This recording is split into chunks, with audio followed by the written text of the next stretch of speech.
Halo semuanya, kembali di My PHP Tutorial di seri tutorial dasar-dasar PHP. Kali ini kita akan melanjutkan ke studi kasus forum kita. Yang terakhir kita belajar tentang registrasi user, dan sekarang kita akan lanjut kepada membuat login dan logout. Setelah user melakukan registrasi, maka user akan bisa login, kemudian setelah login, maka user bisa logout. Nah, sebelum lanjut ke materi, jangan lupa subscribe dan juga nyalakan loncengnya agar tidak ketinggalan tutorial selanjutnya. Kita langsung saja ke materinya.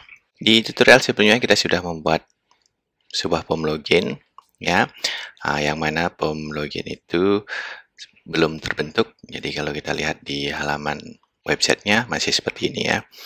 Nah, kita akan pertama buat sebuah form. Namun sebelum itu kita buat dulu kontainernya ya, karena kita menggunakan Bootstrap. Di class row ya, bikin row-nya, kemudian kita pakai form yang kecil saja, misalnya 4 ya, mt 4, kemudian baru form. Masih diingat formnya kita gunakan metode yang post, kemudian actionnya kita pakai di sini saja ya, pakai hal yang sama untuk melakukan menerima datanya. Dan bikin inputnya,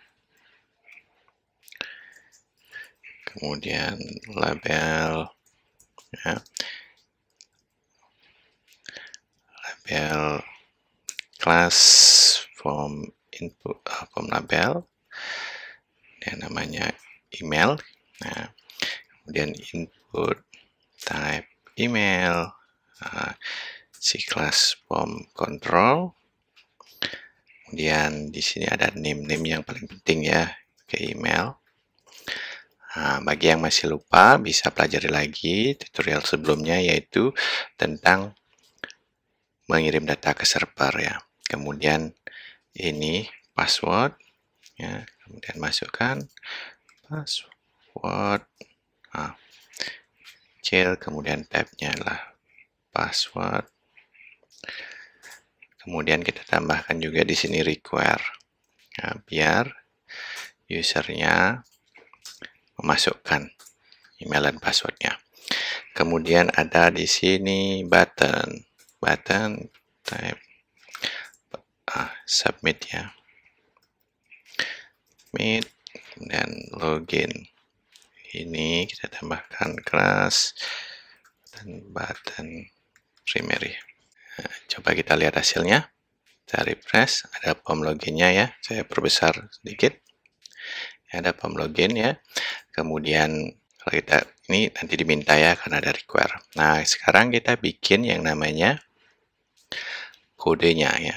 Kodenya ini actionnya ada di sini. Maka kita buka dulu tag PHP di bagian paling awal dari filenya. Untuk membuat sistem login, maka kita akan menggunakan session untuk mencatat informasi user yang sudah login seperti itu. Ya. Nah, untuk menggunakan session kita perlu memulai session itu sendiri menggunakan fungsi session start ya. Session start, kemudian kita masukkan hasilnya dulu, bikin variabel hasil ya. Hasilnya awalnya true, tidak ada login gitu ya. Nah, kalau post, berarti kalau dia tidak kosong postnya, kita bikin koneksi ke database karena kita perlu mengecek username-nya benar, email dan passwordnya benar atau tidak ya. Nah, bagi yang kemarin masih ingat kita punya email dan password di dalam database-nya ya. Nah, emailnya ini akan digunakan untuk login dan juga passwordnya ya. Nah, balik ke sini, kemudian kita bikin SQL-nya. Nah, select, cari dulu usernya ya, from user, ya, where email, sama dengan email ya, cari user dengan email yang dimasukkan oleh usernya untuk pengguna kita. Kemudian query video, masih ingat ya, prepare SQL ya, kemudian query, kita execute execute. Ya. Array inputannya masih ingat menggunakan name parameter kita, email. Kemudian yang bagian ini email, ya, name email. Nah, kemudian setelah itu kita ambil data usernya, user menggunakan sQuery patch. Nah, kalau data usernya tidak ketemu, maka hasilnya false, tidak bisa login ya. If not user, hasil sama dengan false. Atau passwordnya tidak sama ya, maka hasilnya juga false ya. Jadi kalau kalian ingat kemarin di daftar kode kita ya, di kode daftar kita menggunakan SHA-1 untuk menyimpan password kita. Maka kita di dalam loginnya kita cek juga menggunakan SHA-1 di sini. Kalau ya SHA-1 host password ya, tidak sama dengan user password, hasilnya false ya. Sisanya berarti bisa login, berarti username dan passwordnya sudah benar ya. Nah, Mas bilang dulu hasilnya sama dengan true. Nah, kalau sudah berhasil, maka kita simpan data usernya itu menggunakan ini variabel session. Session kita bilang user. Kita kasih array ya. Array ada ID-nya, kita simpan user ID. Kemudian kita juga simpan nama. User nama ya. Kemudian kita redirect ke halaman index menggunakan function header location ya, index.php ya. Nah, jangan lupa exit agar berhenti, dia tidak lanjut ke kode berikutnya. Coba kita lihat sekarang hasilnya. Oh, sebelum itu kita masukkan dulu kalau ada error, kita masukkan di sini ya. Kalau if not hasil, jadi kalau tidak berhasil kita tampilkan p email atau password salah ya.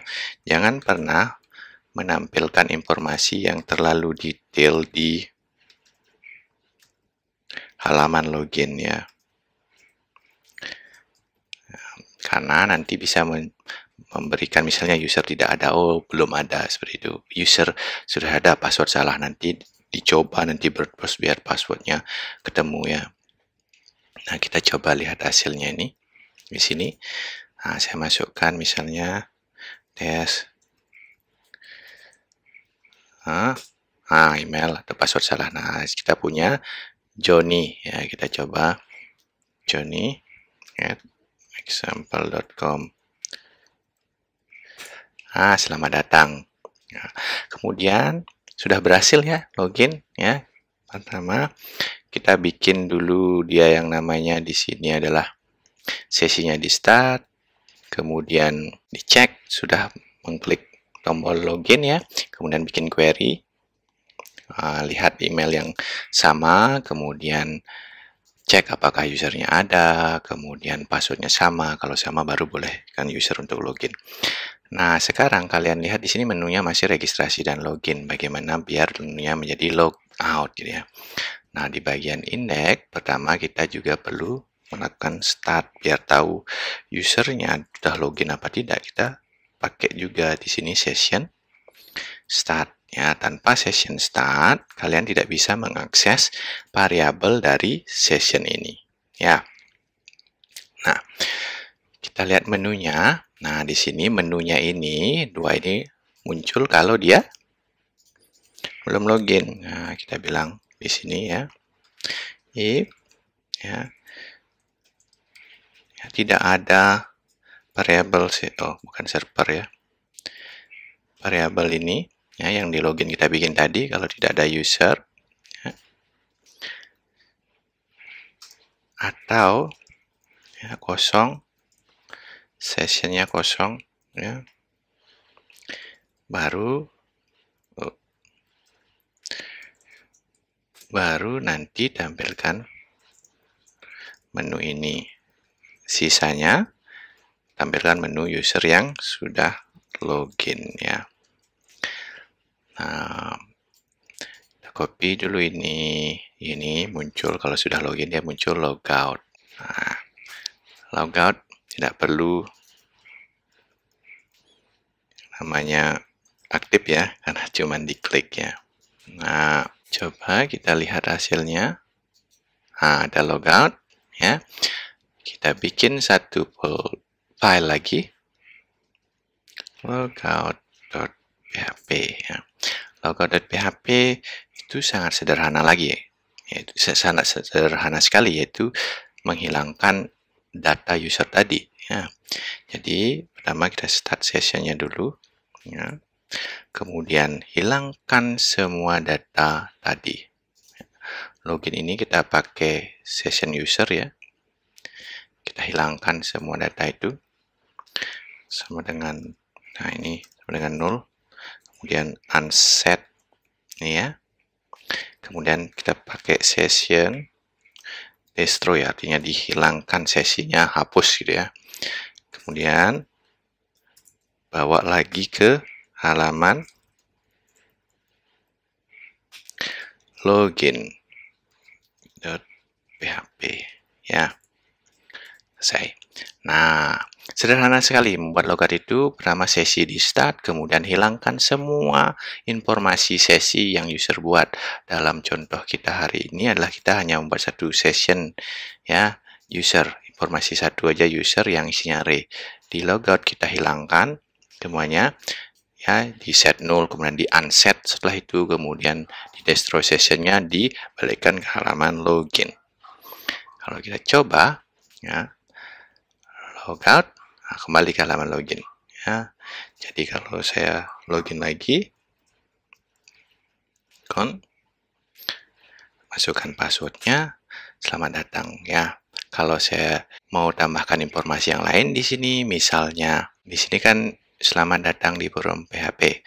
Saya bilang ada Joni selamat datang seperti itu misalnya ya. Ini saya masukkan di sini, bisa masukkan di sini selamat datang ya. Saya bisa bilang di sini ada kode PHP ya. Nah, saya bilang if set session, server lagi session user, itu session user tadi masukkan nama ya. Ingat di sini ya, nama ya. Kita coba refresh, Joni selamat datang di forum PHP. Nah, setelah login nanti user bisa menggunakan posting topik atau bertanya gitu ya. Jadi saya masukkan, kita bikin menunya ya. Menunya kita bisa bikin di sini adalah ini ya. Kita bikin menu lagi satu, kosongkan dulu ini, bilang post topik ya. Nah, kita refresh maka dia ada post topik. Kalau logout hilang ya. Login lagi ya. Ini post topik. Nah, bagaimana membuat post topik nanti kita pelajari di seri selanjutnya. Terima kasih sudah menonton sampai akhir. Jangan lupa subscribe dan juga nyalakan loncengnya. Sampai jumpa di video tutorial selanjutnya, yaitu bagian post topik ini.